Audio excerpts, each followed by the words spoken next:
Could you have ever thought 3 years ago you'd be in your current spot? Heck no.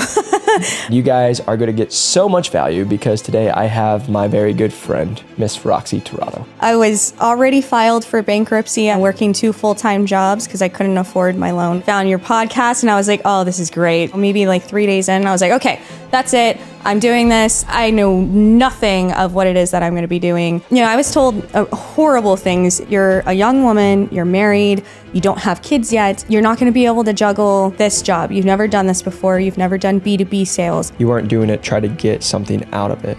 You actually just wanted to learn so you could be a better rep to help service more people and to be a better rep for them. When you just want to be sincere and learn, people want to help. I've never shown up unprepared.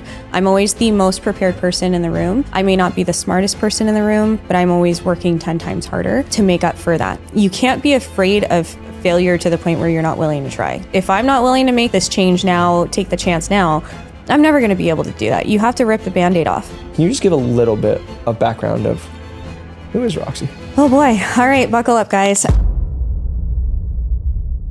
Welcome back to New to Medical Device Sales. I am your host, Jacob McLaughlin.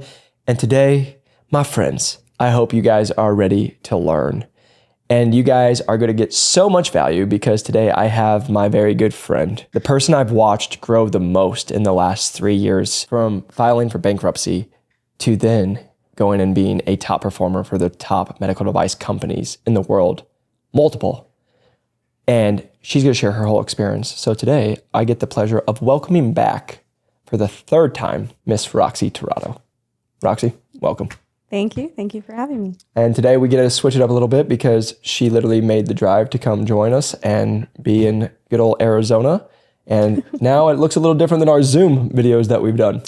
A lot different. There's a lot that's been changing over the last 3 years. And guys, we'll link the videos so you can go see some of the old podcasts. But Roxy, can you just give a little bit of background of who is Roxy? Oh boy. All right, buckle up, guys. I was born in Torrance, California. Fast forward, did not come from a family that went to college, etc.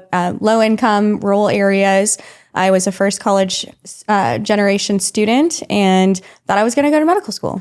So my whole life, it was medicine. My parents bought me an operation game when I was little and I was really steady handed and my parents were like, oh yes, we're going to be rich. My daughter's going to be a doctor. And so ever since then it was, end game and priorities change. I met my lovely husband 12 years into us being together, things change. So, looking at my life, do I want to go into more debt? I was already in debt. No. When I came to that realization, I said, okay, I'm not someone that does anything less than 110% of the way. What are my options? I don't want to be in a lab. Okay, beautiful. I have a brain. Let's use it. Went down a black rabbit hole, found you. I was already filed for bankruptcy, as you had said, working 2 full-time jobs because I couldn't afford my loan. And what were those jobs? I was a medical assistant / scribe, cross-trained in multiple areas for a surgery center, as well as a clinical lead for a phlebotomy clinic during COVID. So 7 days a week, full-time. Trust me, you guys have the time to do this. I did it. I was married, I was commuting, and I was taking part-time classes online because I couldn't afford my student loan payments at the time. So fast forward, fall down a black hole, found your podcast, and I was like, oh, this is great. It was like free pre-workout, you guys. To and from work, it was like, I don't know, maybe like 3 days in, I was like, okay, that's it. I'm doing this. Like, I know nothing of what it is that I'm going to be doing. Talked to one of my surgeons and he's like, yeah, have you considered, med sales? And I was like, well, I did find this podcast. And so, yeah, but, I want to utilize my brain at most capacity. Do you know anything about it? Connected me to a couple of the reps and he's like, do you realize that you've talked to reps before? Yeah, but, he's like, okay, maybe not the best example and we'll leave names out just for their sake. But anyways, you were so gracious to spend 2.5 hours on the phone with me. And, I think God puts everything into perspective and things in a certain place at a certain time and people within that timeline. Yep. And, helped me land multiple offers in 6 weeks and was blessed enough to end up at Medtronic for my first opportunity. amazing manager, amazing people. Very, very grateful and blessed to have been there. I wouldn't be where I am without you, without all of them, my mentors along the way, people in the corner. And, now I'm at Intuitive with another incredible, very, very strong leader. I'll leave her name out, but you know who you are. I love you. Thank you. Here I am. It's always special to I remember being in my room talking to you the first time and to see where you're at now, because you have made such a change and you're so well respected in these companies because of your hard work. And what I just want everyone to hear right now is she was working 7 days a week and doing everything, and then you still felt beat down. And I just want to address that right now because I know the way of the world. I'm getting on a lot of calls where people are losing their jobs. They're medical assistants. They're barely making ends meet. Things are getting tough. Things are getting tight. And I think one of the things that happened, and you were there, and that's why you're so successful, but what many people do is they usually wait. They wait till things get to a point to then be like, I don't have another choice. And I think that's the one thing I want people to hear from your story is you didn't have a choice. I always talk to people where they say, I deserve or I want. And I'm like, that's how I can guarantee you'll never be a top performer. And I guarantee you'll never be good or break in. It's when you don't have a choice and you make yourself not have a choice. You're already filed for bankruptcy. You are 7 days a week. You're literally doing classes so you can just defer your payments. And then we get on a call. And that's what many people don't even understand is I was getting on calls before I did any of this just to help people because I wanted to help people in my same shoes. And then you in 6 weeks get multiple offers. You come in and break in with Medtronic, the largest med device company in the world. Yeah. And then you crushed it there. You crushed it. But what everyone's going to hear in your journey is just your grit, your tenacity. And I will just sit here and tell you guys why I want to talk her up is she's the most humble person I've ever met in my life.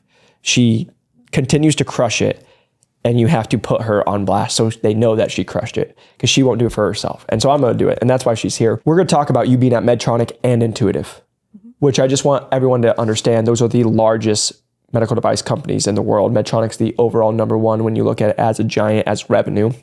But if you look at the robotics and basically the future, Intuitive's pretty much on the cutting edge of what they've built, the robots and everything that they do. Yeah. And so that's what you guys just have to understand. It's not like she's just going to, hey, I hope I go to a med device company, Joe Schmo's medical device company. It's the top of the top, the number ones, and then performing. And so can we just talk a little bit about, you got in at Medtronic. You had zero experience. Zero. What was that journey like? Because I want people to really understand. Many people think once they break into medical device sales, and especially they get in with these top companies, because everyone will say, well, you're going to these top companies. They have sales training and it's going to just be here. And then you'll know everything and people will worship your feet because you worked at this company and you walk in the OR and they're like, hey, awesome. Now, the one thing I want to be said there real quick is all these companies are amazing and they have so much great resources. But I think everybody who's coming in and they hear about the massive med device companies thinks it's going to be a cakewalk. What was the first 6 months of you breaking into medical device sales and going to Medtronic? Yeah. Oh man. Okay. Yeah. You're definitely going to buckle up now. First thing I'll say when it comes to, big name companies, top 100 companies, definitely not going to be a cakewalk. If anything, that puts more pressure on you to make sure that you're performing. And that also means when you have a name like that on your badge, when you walk into a facility or you're walking in front of a customer, there's a certain level of expectation of expertise that they're expecting from you. Now maybe that's a little more so if you had a really great rep prior to you. Maybe it's a little less if you didn't have one so good before. But nonetheless, regardless, a bigger name means more pressure. Yep. So I'll start there. Second of all, 6 months in, guys, I don't want you guys to compare my story necessarily to the majority because it's not. It's a very one-off. I was very blessed to have the opportunity to take on 2 territories as an associate, which is not common. But I was blessed to have that opportunity. So I did grow 2 territories that I was supporting at the time and grew great relationships in that time. And ultimately, I proved myself. I think there are a lot of people in my journey that I know there are a lot of people, I talked to them here I am. You didn't think I was going to last. Here I am. I was told horrible things, guys. And, I'll keep some of the PG-13 plus off. But moral of the story is you're a young woman, you're married, you don't have kids yet. You're not going to be able to juggle, this job. You've never done this before. You've never done B2B sales. How are you going to handle rejection? All these things that fake excuses. Yes. And fake obstacles that they will putting onto you. Yep. And saying this is why you're going to fail. Yep. And I was told pretty much, which is probably what you guys are hearing, go get B2B sales, go, work for Paychecks or Enterprise, go do that for a year or two. I was told that I wouldn't last 6 months. So when I lasted 6 months and I was, thriving, and I do owe a lot of that obviously to this man sitting here. And so he hypes me up. I'm going to hype him up a little bit. There were a lot of times where I think even to this day, there's some self-doubt, there's confidence is a big weakness of mine. Now, do I say that in interviews? No, but it's definitely been something that's been a struggle for me, and you've really helped me with that. You're a constant reminder. You're constantly pushing me. So I am going to highlight him for that. You're still a huge mentor to me every single day. So I think having someone like you to look up to and be able to lean on and be vulnerable with, I think that's important. So if you don't have that person or that community of people to push you and to be there, you need that. And that's one of the big focuses and why I tell people, you really need to invest in mentorship, invest into yourself, because there's going to be times in your journey, like I experienced in my first 6 months, that I'm not good enough to be here. Or maybe all these things that are being told to me, maybe they're true, but you have to push through that. And sometimes there's days you can't push yourself through that on your own. Sometimes that takes, a phone call. Hey, I suck. I'm going to quit. No, you're not.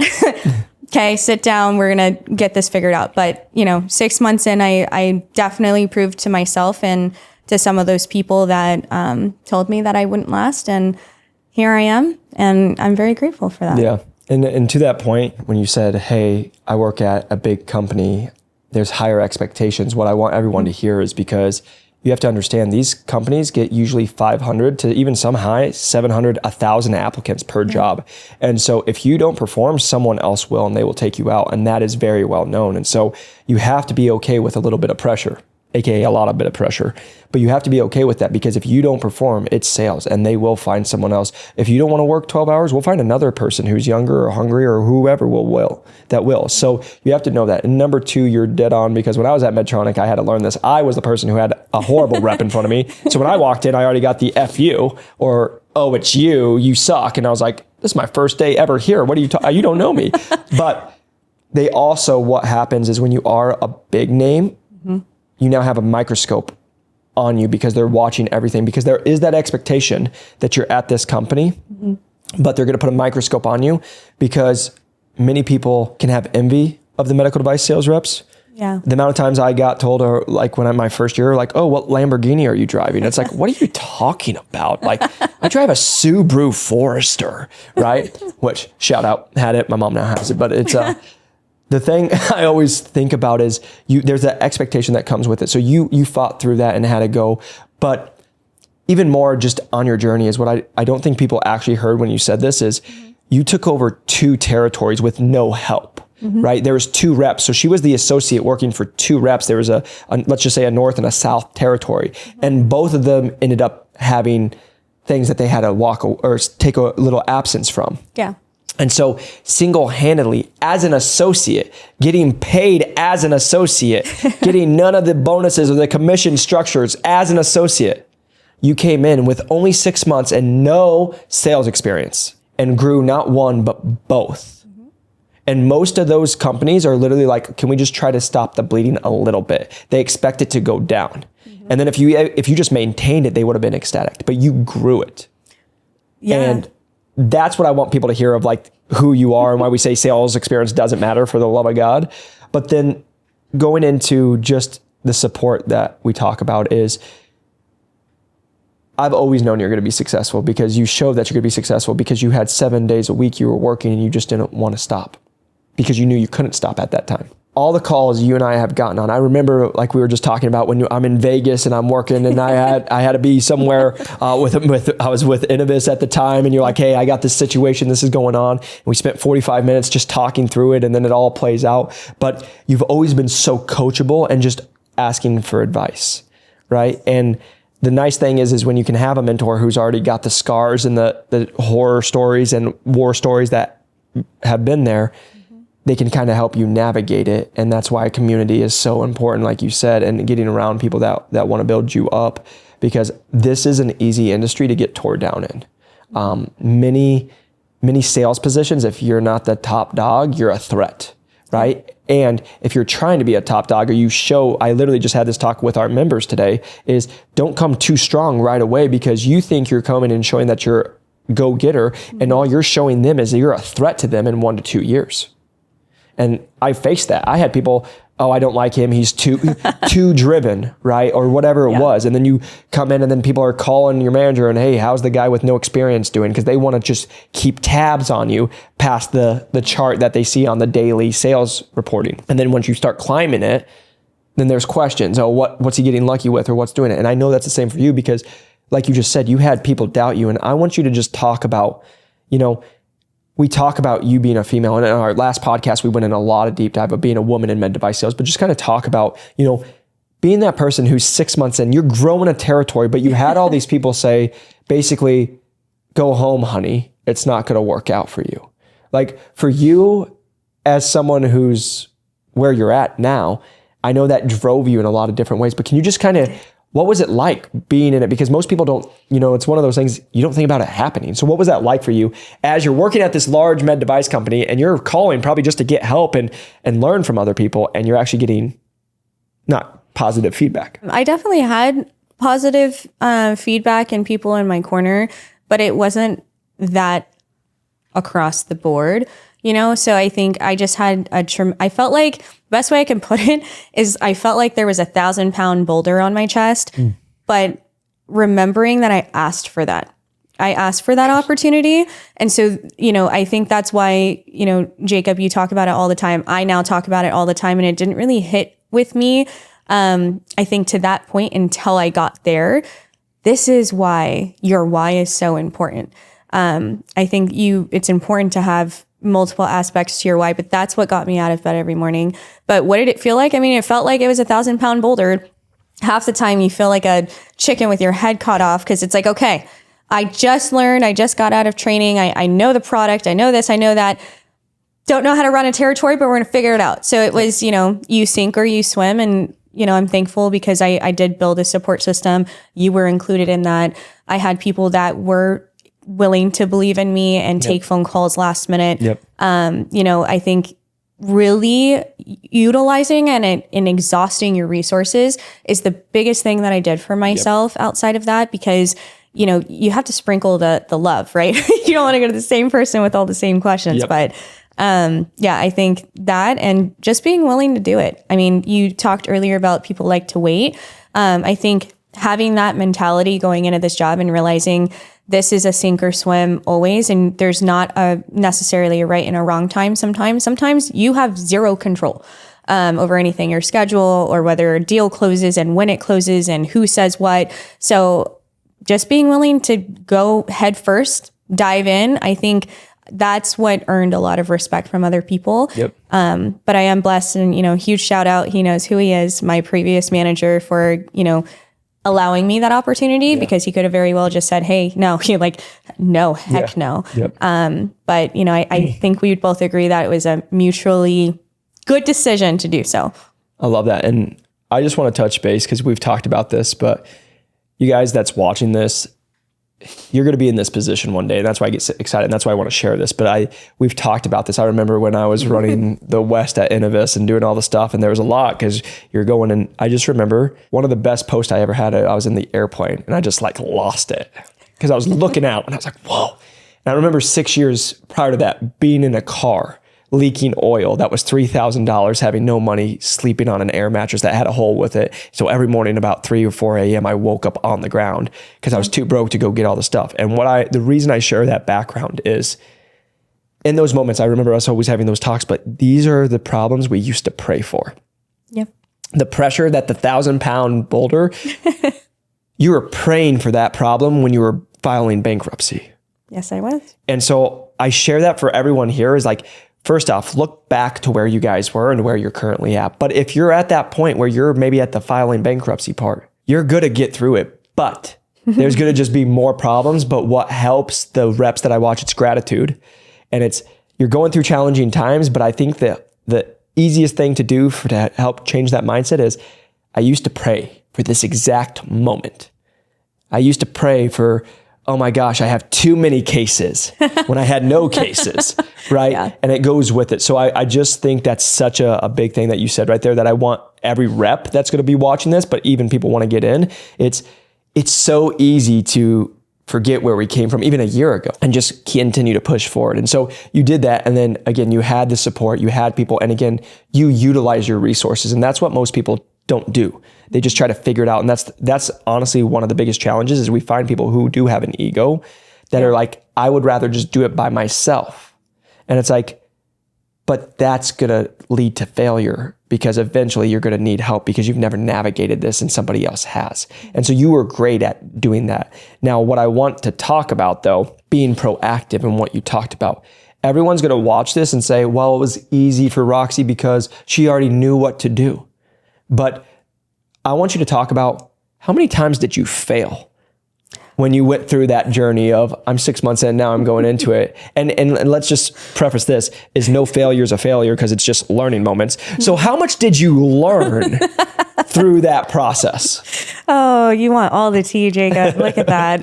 Yeah. No, did I fail? Yeah, of course I failed. Failure is how humans learn, to your point. You can't be afraid of failure to the point where you're not willing to try. You're not going to know until you do it, which is the same mentality I had going into the industry to begin with. Yep. It's if I'm not willing to make this chance, or make this change now, take the chance now, I'm never going to be able to do that. You have to rip the Band-Aid off. So, what did I learn? I learned everything that you taught me in the process actually translates into the job. And I think that's a big reason why I was so successful and I was able to swallow the giant boulder over time because, something as simple as, utilizing Excel sheets and being organized with your accounts and earning the right to sell before you try to sell. That's the thing that I'll beat to the pulp until I'm dead. Okay. Whether I'm in med device or not. And I've caught that even, taking on a new territory now. Yeah. That's something else I want you guys to understand is one of those two territories I did have a few relationships with. But the other territory that I covered, I knew nobody. Okay. I didn't know anybody.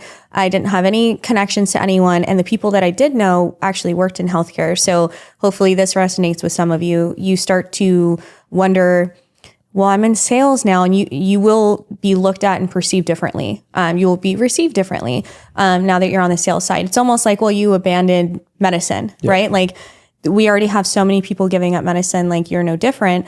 It's about taking the rep cap off first and rebuilding that relationship as a human. Yep. Because if your mentality and your main focus is always to make a sale, it comes across as fake to everybody. And so multiple great mentors I've had, which have actually been surgeons, who better to learn from than, the people that you would actually be working with. One most recently in my new territory, something that he likes to say is authenticity. I think that's so huge. It's something you taught me.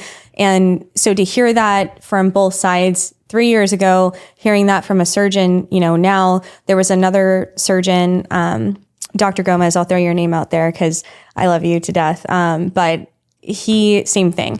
Just be yourself, Roxy. Because I'd ask questions. The beauty in asking questions, guys. Oh my God.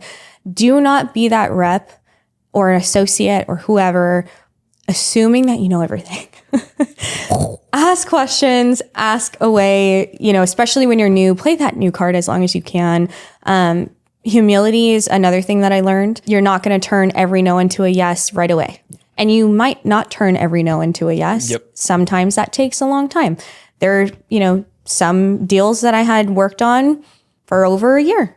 some things that, left unfinished when I left, some of them that were great.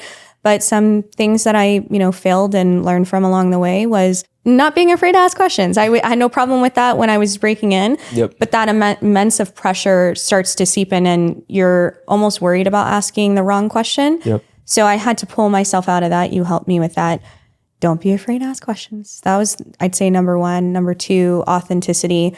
I think I tried to put on a different persona, I think, at first, because again, you're having something to prove. And I had to humble myself and realize, okay, listen, you may not know XYZ. That's okay. I was just going to say, that's okay. And that's what people need to hear is like, because everyone that I've ever talked to, or, even when you try to just look at successful people, we all think that they had it figured out. And it's like, no, they actually got yelled at probably more than you have. Oh, yeah. Or they messed up, but they just learned and they just kept going. And that's what I just wanted everyone to hear there is just keep going. Just keep showing, because again, you might go and you might get yelled at, you might do something and you take a note and you say, don't do that next time. And then you show up the next time and that's called learning. But if you do the next thing and you do the exact same thing and get yelled at again and then do it again, you didn't learn, right? Then that is when it's failure. But when you learn from it, you're just getting it. And what I love about sales and what we try to teach is try to fail every day as fast as possible because it's a feedback loop of you actually just learn faster. Yeah. Right. And so if you can fail, it's like, hey, awesome. And then the one thing that you said right there of the healthcare workers when you leave. Yeah. It's the truth because we've helped so many nurses, medical assistants, physical therapists, occupational therapists, speech language pathologists, those clinical roles. It's got a bad rap when you go to the sales side of it as basically you're selling your soul, right? Yeah. Oh, you sold your soul. Now you're going to try to make money and you think you're better than us. And there's this bad rap that comes, which actually isn't the truth at all, right? Mm-hmm. Just so you guys know, to every single person that we ever work with in that world is they all just were driven and they wanted more out of life and they didn't want to keep struggling and do hourly. And then again, you have to understand crabs in the buckets that we always talk about in the healthcare world is the crabs in the buckets is, if you guys don't know, a crab tries to grow out, crawl out of a bucket, another crab will pull it down. It will grab it and pull it down because it doesn't want it to succeed. And that unfortunately is a lot in healthcare of if you try to better, we get it all the time with nurses. Oh, you think you're better than us now or whatever it is. And it's like, no, I just wanted something different. Mm-hmm. And so how did you cope with that? Because that had to be hard because a lot of their colleagues that used to be friends treated you different now. Like, how were you able to handle that and then go back to being a person first and build that relationship and never try to sell to them, which eventually then led to sales? After helping thousands of people break into medical device sales, we've received a lot of messages of asking for more personalized coaching and mentorship. Our average member breaks in 8.5 weeks at over $105,000. And if you're really interested and really motivated to break into medical device sales, you can click the link below or check out our website at newtomedicaldevicesales.com. See all the testimonial videos of people breaking in with Medtronic at over $170,000, at Abbott $175,000 as a full-line rep. So if you're really excited and also motivated and wanting personalized coaching and mentorship, then go and click the link below, schedule a call, and we'll get you where you want to go. Enjoy the rest of the episode. I think you nailed it on the head is just being a person first. I think just showing them, I think that earning the right to sell is so important. And whether you have a previous relationship, I've heard that a lot with people reaching out to me. Oh, well, I have relationships, so I'm not worried. Well, I don't know if that's really something that is accurate. Yeah. Because the moment you go on the other side, you're now the enemy.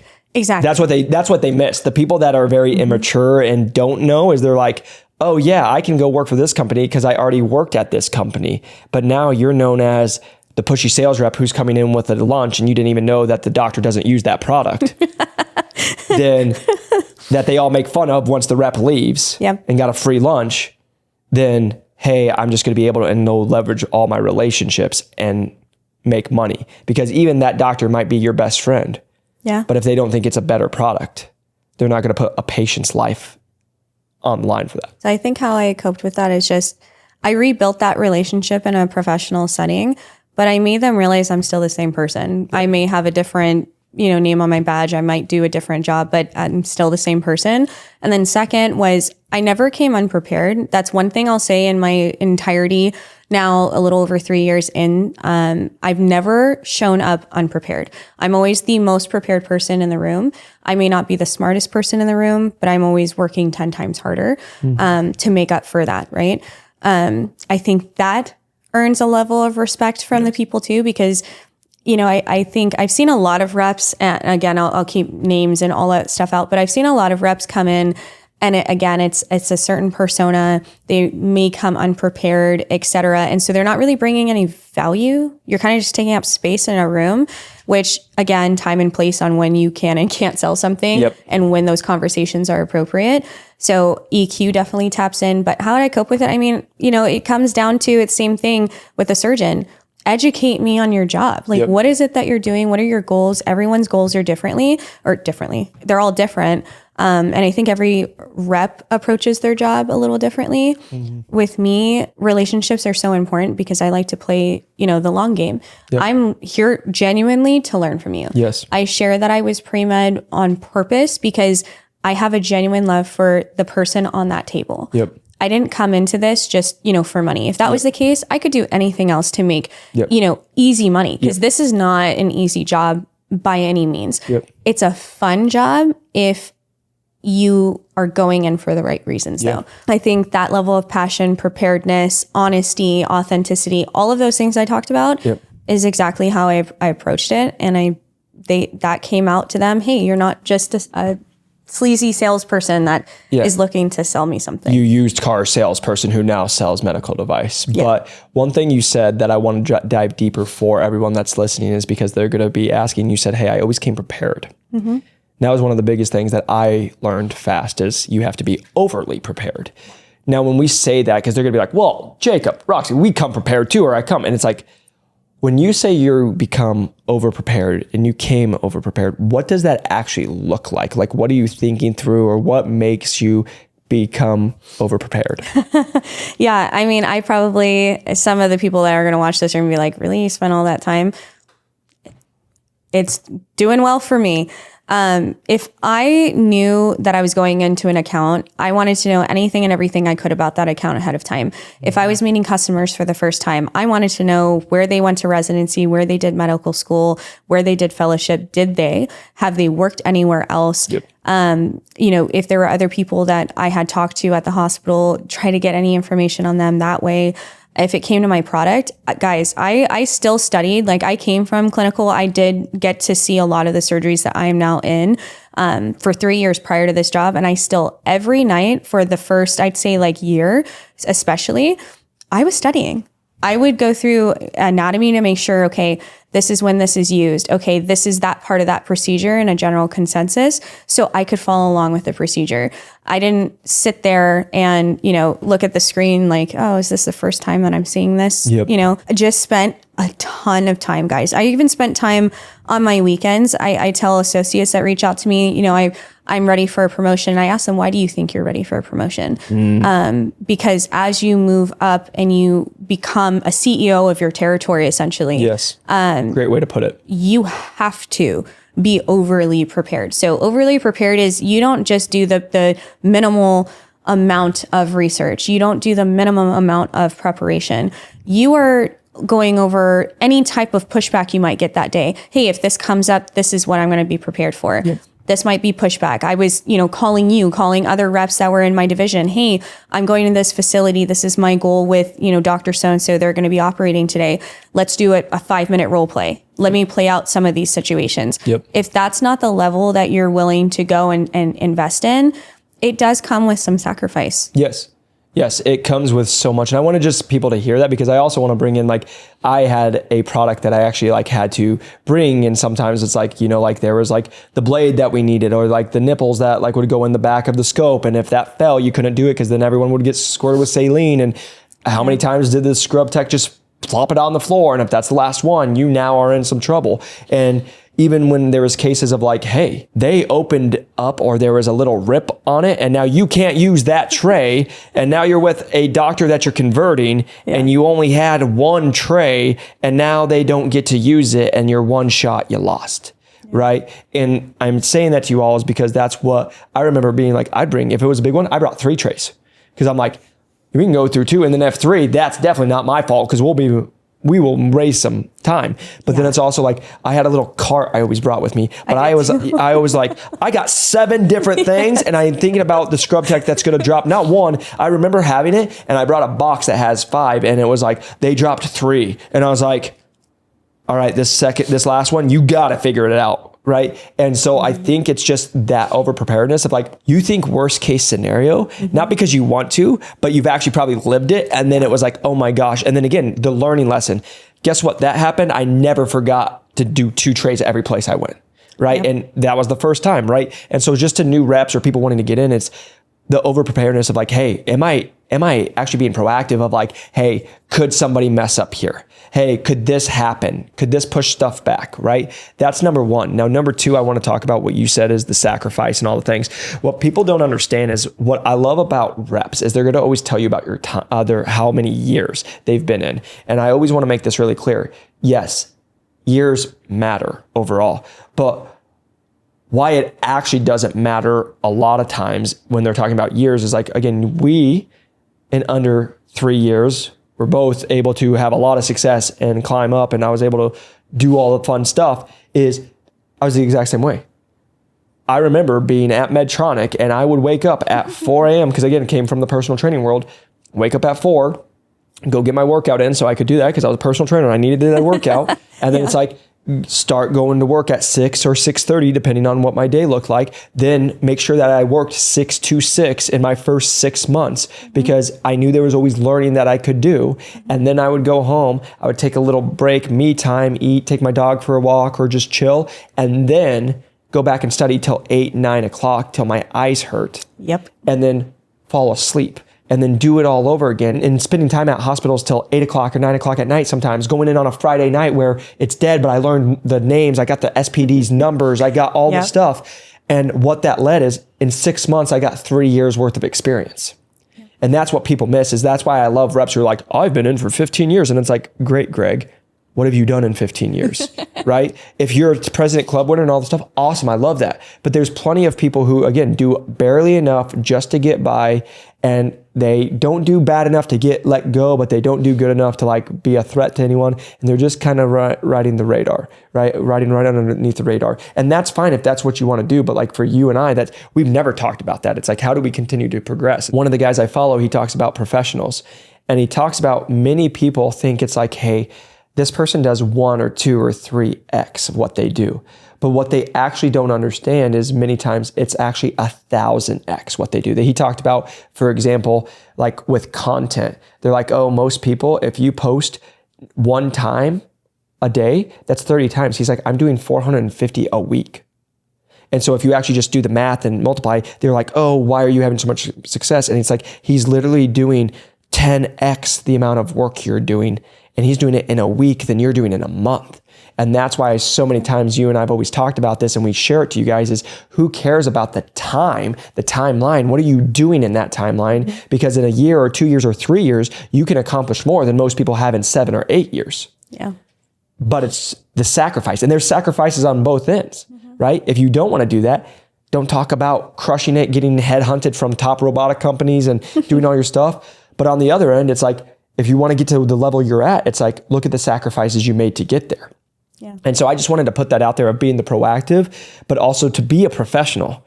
You can be a professional, but what people I think many times misunderstand about professionals is they actually get obsessed. And you're going against, and everybody in sales has like, we're all got a little screw loose because we go and get rejected all the time and treated certain ways. I remember being in strength and conditioning, they talked about the NBA guys.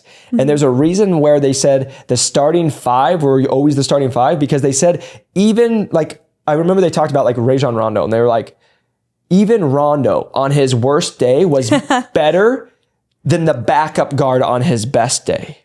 Yeah. And that's what I think people miss is like true professionals. Like you on your worst day is still outperforming a lot of people on their best day. And it just becomes of all the time you've put in, all the effort. And the last piece of it, how much you actually just care. Yeah. And I think that's one thing I want everyone to listen to is we always talk about personal relationships. You're a relationship person. That's why you're so good. I was a personal trainer. You have to have relationships. Yeah. And then you get all the sales reps who are like, relationship selling's dead. No, it's not. Okay, it's not. We've talked about you in that first 6 months and you also being a rep and having success. Let's talk about, hey, you crushed it at Medtronic because then you got promoted. You were a territory manager, right? And you crushed it there. Made some good things happen there. Thank you. That's very well known. And people higher up saw you, and you're very well connected. And that's what I think so cool about you is like, it's because of what you do and what we just said. And that's what I just want everyone to hear is like, you had people notice you, not by what you said, but by what you did. What was the points for you to be like, hey, I'm doing good, I'm doing well here, maybe I want something different?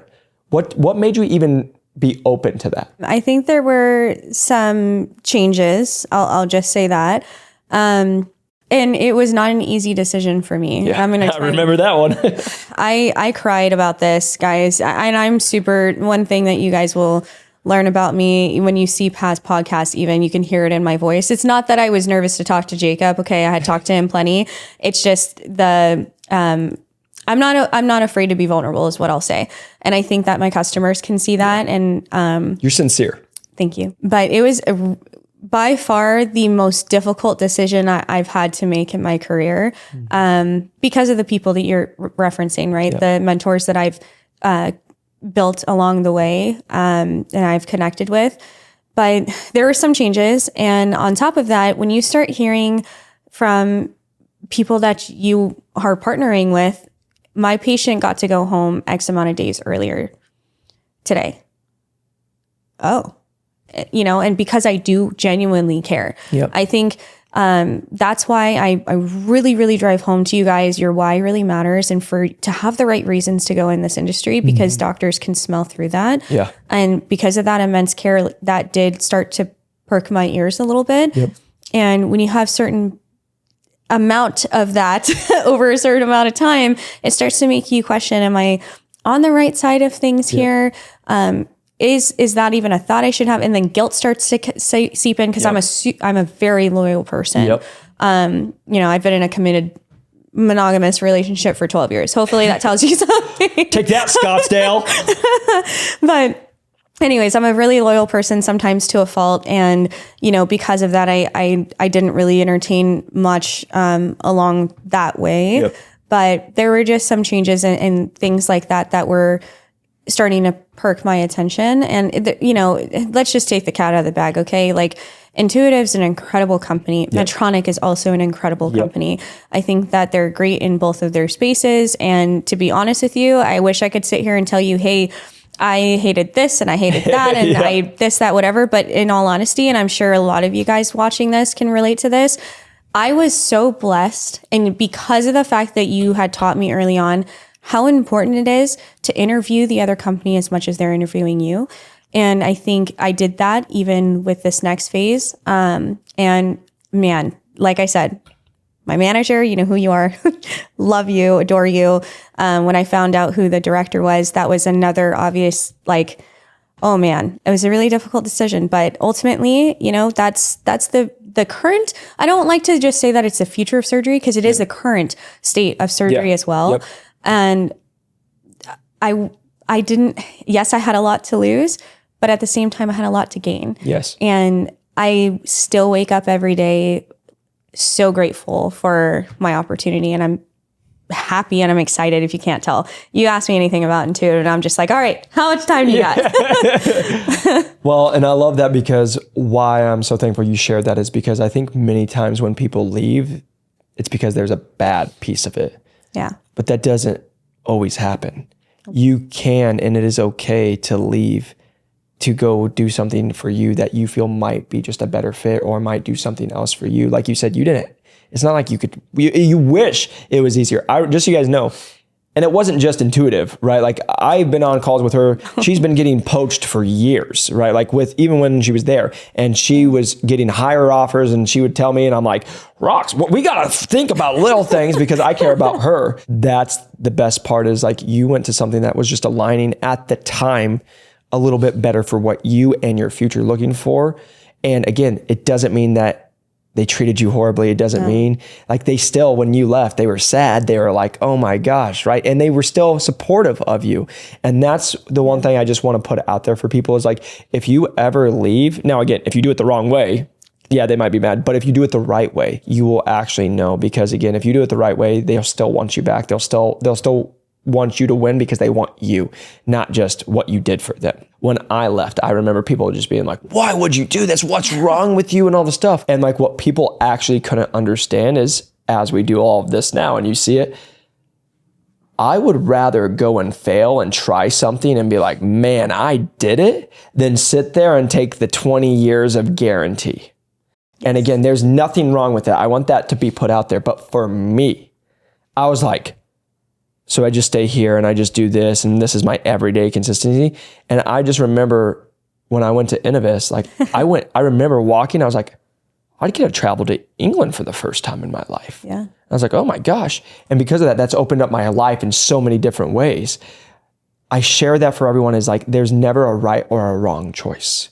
Mm-hmm. There's a choice for you and you can decide. But what I watch and why I wanted you to just talk on that is the amount of times I hear people talk about all the what ifs and if I'm making the right or wrong decision, that's what keeps people stuck all the time instead of just saying, this is why I'm doing it. Mm-hmm. And I'm going to go. And maybe it's not, maybe in 3 months or 6 months, I don't feel like it is the best decision. But guess what? You never know unless you try it. Yeah. Right. And for you, I'm just so proud of you and so happy for you because you found a company who is like, yeah, let's grow together. Let's do some crazy good things. And they're an amazing company. And again, back to Medtronic's a great company as well. Yeah. But again, you can leave a place and it's not because it's bad. Those are two amazing companies that do amazing things that are both leaders and industry leaders, and everyone who says Intuitive or Medtronic, they know them, yep. Right? And you've, again, been at both. Now, where I want to transition a little bit because that was good, is you've also been a top performer. And it's really fun to watch. And I love getting the text of like, hey, I'm doing very well and all this stuff. And we're not going to get into specifics, but these are always like, I always say a picture of time because we have podcasts together and I love watching your successes. You're now where you're at today. And I'm saying this because someone's going to be watching this who's probably in that place where they're thinking, or they have to file bankruptcy, or they feel like there's nothing. Yeah. And now you're where you're at, where 3 years ago you were there. When you reflect on that, what would you say is that journey been like? And like even where you're at now? I think the only word I can say is blessed. And well, I guess the second one would be gratitude. I think that might be why I am a more humble person, if you will. I don't take anything for granted because I've been at rock bottom. And so that would be my message. Cause I will be honest, the economy, et cetera, a lot of change is happening. And so I'm sure there's a lot of you that maybe got down a black hole like I did and found Jacob's podcast. And here you are. Apologize. You have to listen to me rant for 45 minutes. But my message to you is you're already at the bottom, right? Like at that it can't point, get any worse. No. So you going back to my situation when I was at Medtronic, it's like I had a lot to lose. And I still took the risk, right? It comes down to how badly do you want it? Because there's never, it's the same thing when I give relationship advice. There's never, people might say, oh yeah, there's a right and wrong time to get married. There's a right and wrong time for you to, make that next step in a relationship. Life happens, guys. Yep. Life happens. And so my suggestion is just going to be, think about where you're at. And in 10 years, if you continue to do the same thing, is that going to change? Yep. Probably not. And if so, it's going to get worse. So, I didn't really have much of a choice when looking back three plus years ago. I'm like, I can do one of two things right now. I can continue doing what I'm doing. I can pursue medicine, go into medical school, go into more debt, and not be the best partner that I can be, not be the best, wife, mom, etc. that I wanted for myself. Personal goals that you had that nobody else can say anything on. Yes. Personal goals for me. I grew up, like I said, in a rural area. And so I really wanted a career that was going to allow me the time when my kids are younger to have time with them. Yep. Right. And I knew that for me personally, clearly I love surgery, right? So of course that was the only specialty I got called to. And so if I went that route, I wouldn't have been able to deliver a lot of things. So in personal life and professional, at the end of the day, everything that I've done, if you look back in the last 3 years, I just ripped the Band-Aid off. Yep. So like the longer you wait, you approach that with the job now, like now 3 years in, Jacob, if I approached every opportunity that way, nothing would get done. Yep. Well, the worst case is what happens is you're hearing that as you actually go into anxiety, you're like, oh my gosh, and then you actually stand still, and you'd be better to just decide not to do anything or to do it instead of being on the fence and going back to maybe I do it, maybe I don't, maybe I do it, maybe I don't. And that's what actually causes the anxiety and the exhaustion. And then you don't know what to do. And then you get, that's what people, we call it insanity, and we watch it all the time, right? And we always talk about, and what I've always shared is like, because I've been there too, $1,200, no money, like all the stuff. It's like, I've been where I had $66. I'll never forget driving my Buick Lucerne doing landscaping. I'm like, and I remember thinking to myself, well, what would be worse than this? Right? Like there's not much like where I'm currently at. It can't get much worse. Yeah. And what we talk about and what we always are telling people is, what if it goes right? Yeah. Nobody thinks that. And that's the thing I just want to encourage everybody is everyone thinks, what if it goes wrong? But what we do and why our company has been able to help so many people break in is, what if it all goes right? What if you land that 6-figure job? What if you did the work and showed up the way that you needed to get that job? What if? But that's not how we think. Our brains are made to keep us safe. Mm-hmm. And like I say, every day the hardest part for me is I watch people stay stuck. Mm-hmm. I sit there and I hear people say, I'm not happy. I don't have the money. I'm not where I want to be. And I ask, hey, in a couple months, if you're still here, would you be happy? Heck no, I don't want to be here. And then they won't make a change. See, with that, what I'll say to that is it's a choice, right? So I chose to not stay in the same state. You choose, if you're complaining, I don't this, I don't that. Okay, but that's because it's a choice. It's because of your choices. Yep. So make the choice to change it. If you're choosing not to change something you don't enjoy or something that you don't like in your life, that's a choice. Yep. And that's so good. And to that point for you now, because you made the choice, could you have ever thought 3 years ago you'd be in your current spot? Heck no.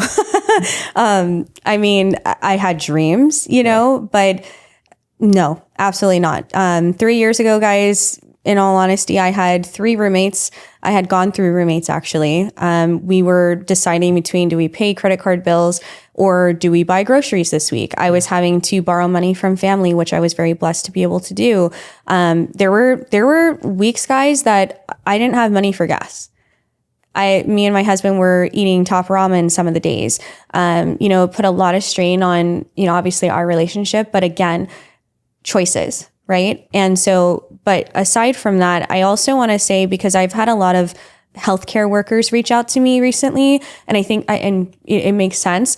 But what I will say is, and maybe even new grads, you guys can make a change and put everything into something and then change your mind. Because clearly, if you're in another career and you're considering another career, if you hate it, you can always go back. No. And you'd go back and make more money because you'd go and get the actual rate of what you have instead of being in a contract for years ago. Exactly. Right? Yeah. And that's what people miss, with all jokes aside, is like, and again, this is one thing I just want to do for a little mindset construct of, like, we talk about this all the time, is what many people do is when they go and even just decide to make a career change, right? Whatever it is, what people think is it's either all or nothing, and it's either success or it's failure. But again, it goes back to it's learning. And what I've always learned for myself is, like, that's why for me, I've always invested in different things. Even like, for example, crypto and NFTs. And like, I did well. And I was like, NFTs, JPEGs, the future. Oh my gosh, they're this much. And I was like, oh, lost money. And I was like, oh.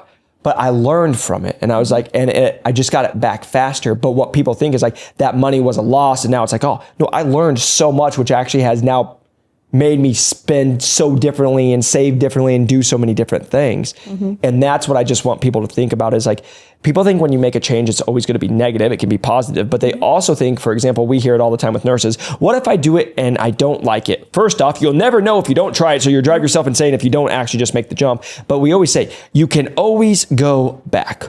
Well, Jacob, I might not be able to go back to my exact job with my exact department.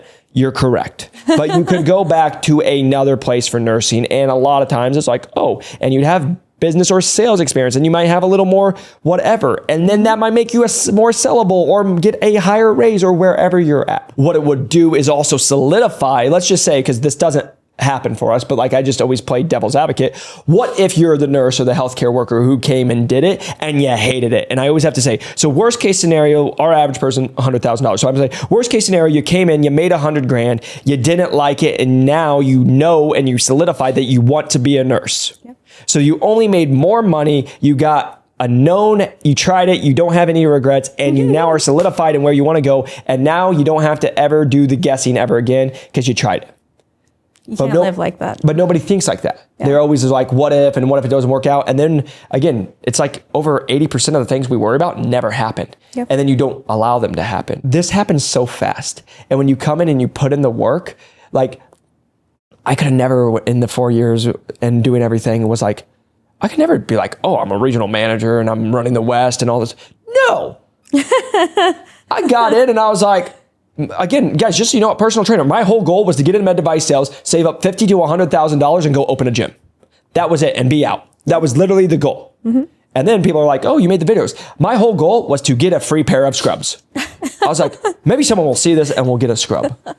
And so you don't know, but you have to just go try. And life has this funny thing of happening of if you do it and you go all in, this is what we teach all of our members is you don't even know and you can't even imagine and think about what could be here in 12 to 24 months. You can't even, because think about the people you know. Think about the relationships you've made. Right now, you could leave wherever and you can go somewhere else, and it could be in med device sales and it could be outside of med device sales because of what this has done for you and what you've done for yourself. And so I wanted to just really touch on that now to have the most fun. Okay. You went from bankruptcy to associate sales rep running 2 territories to being a full line rep, crushing it, getting headhunted by a top medical device company. And you've done that all in 3 years and you're crushing it now. What's the biggest takeaway, biggest lesson you've learned throughout the last 3 years? And it may be more than one. One, and I think that I've touched on this throughout the podcast now, but humility can take you so far. So remembering to stay grounded, because you wouldn't be where you're at without the people supporting you along the way. Mm-hmm.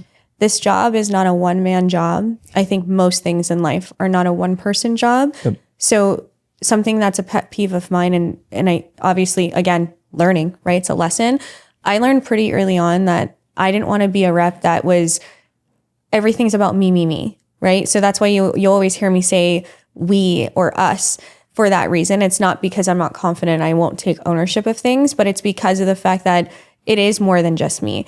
I wouldn't have known everything that I knew about med device without Jacob. I wouldn't know everything that I is to know about surgery if it wasn't for the surgeons who took the time graciously that they didn't have to sit down during coffee between cases, spending an extra hour when they're on call to explain things to me. So I think humility is huge. Can I just touch on this real quick? Yes.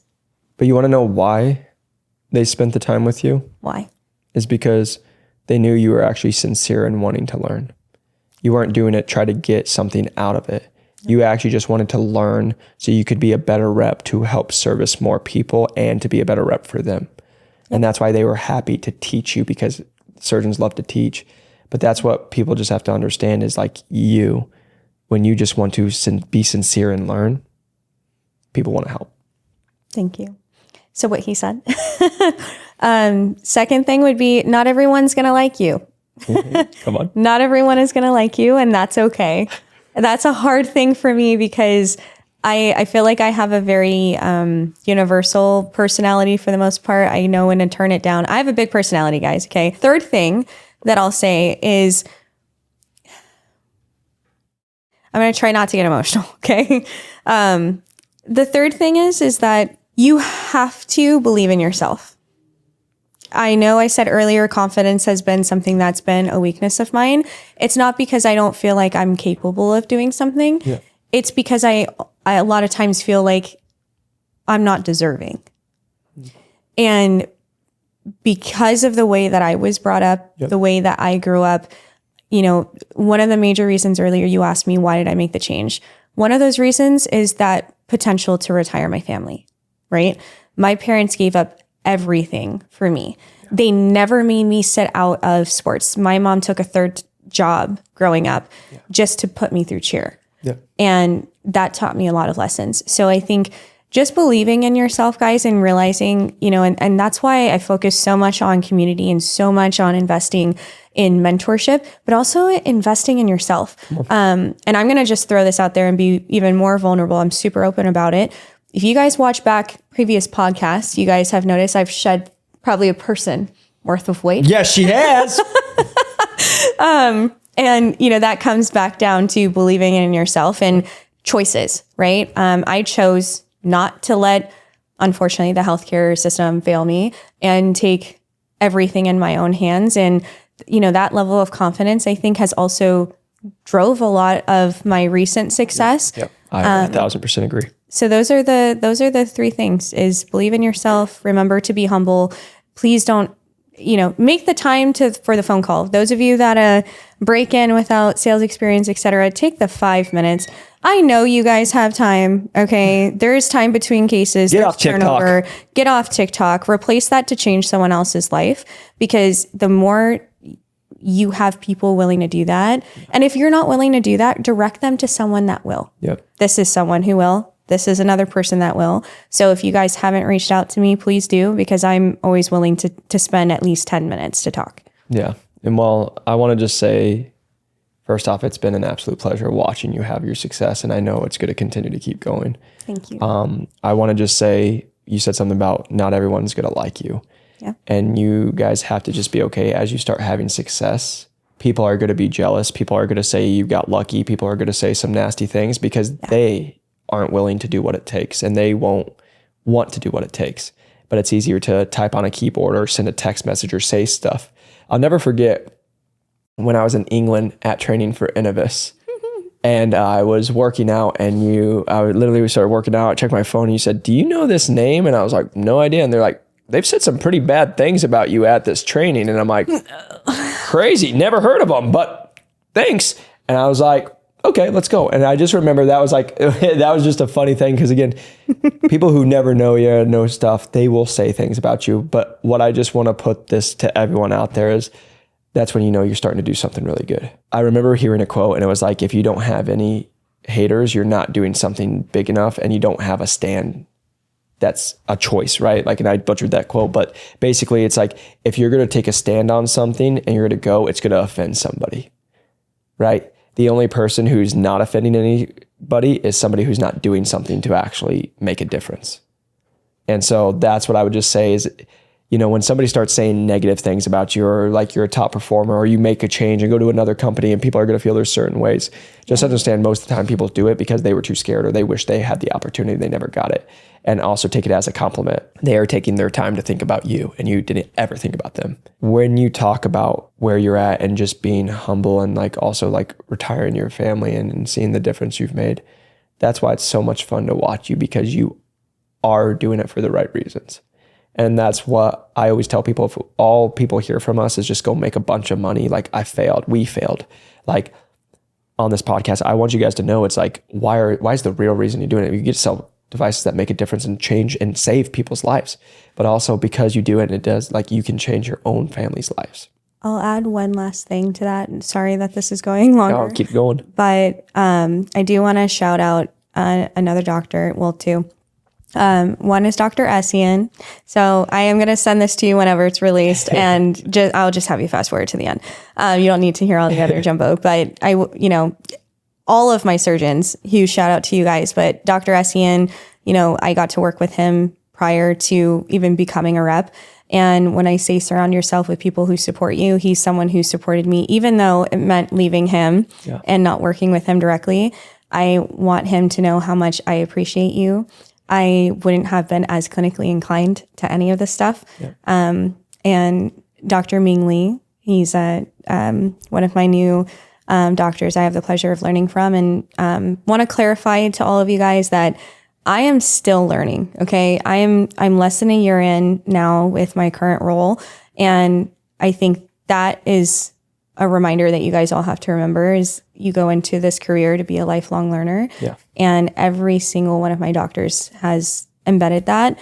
I've heard it from you. It's been reinforced in the field, but I really wanted to make sure them, Dr. Ambe, Dr. Fetter, Dr. O'Leary, even though you broke my heart and you left me when I was at Medtronic, I still want to give you a shout out. So shout out to all of you guys. I love it.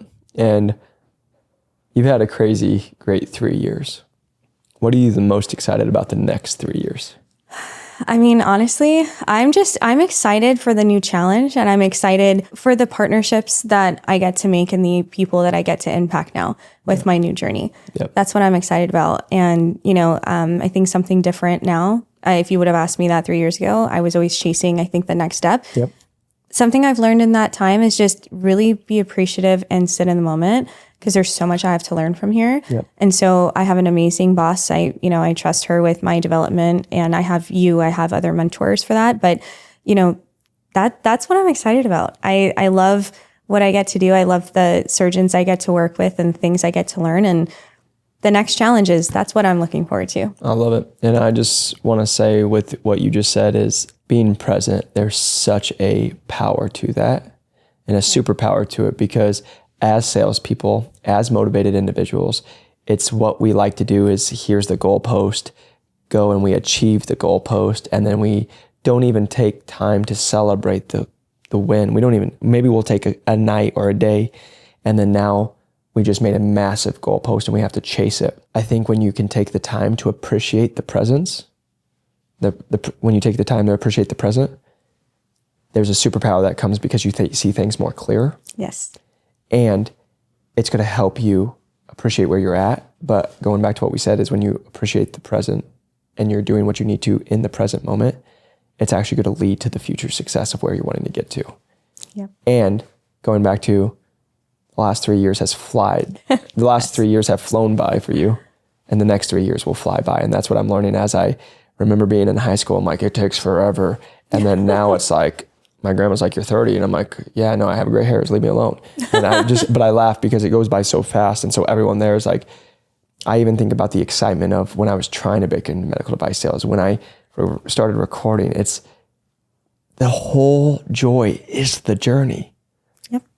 And so that's what I just want to end with is why you're so successful is because you embrace the journey and you love the journey. And that's what's having you have all the success so fast. And I know you're going to have even more success and it's going to be amazing. But I just want to say it's an absolute pleasure to have you on again and to have you again promoted, moving forward in your career and watching what you've accomplished from the first time we ever got on a call to where you're at today. And I just want people to see you, and just what you guys will see is you can do this. You can be her, and all it took was being humble, putting in the work, and just wanting to learn, right? And investing in a mentor. But again, I just want to say I'm so proud of you, and you guys, you need to make sure that you go back and watch this one more time, because Roxy is an absolute stud. And I just want to say I'm so proud of you, and congratulations on all your success and all the success to come. Well, thank you. And I wouldn't be here again if it wasn't for your support and all the mentorship and all the things I didn't want to do, but pushing me through it. So guys, hopefully this was inspirational to you, and I'm living proof that you can do it. So don't let anyone else tell you that you can't, but you have to take that next step to do it. Well, if you guys like this, press that like and subscribe button. If you guys want to learn more about breaking into medical device sales, click the link below, or you know somebody who wants to break into medical device sales. Our average person breaks it in around 8.5 weeks at over $105,000 currently, and it is the most fun to watch people go and change their life, and so they can change other people's lives. And so I just want to encourage you guys, again, hopefully these free podcasts give you everything you need. But if you want a little more support, you want somebody to help you get there, we would love to help you. But otherwise, we just want to watch you win. Until next time, keep hustling. And if you guys are going and chasing quota, keep hustling. And we'll see you on the next one. Peace.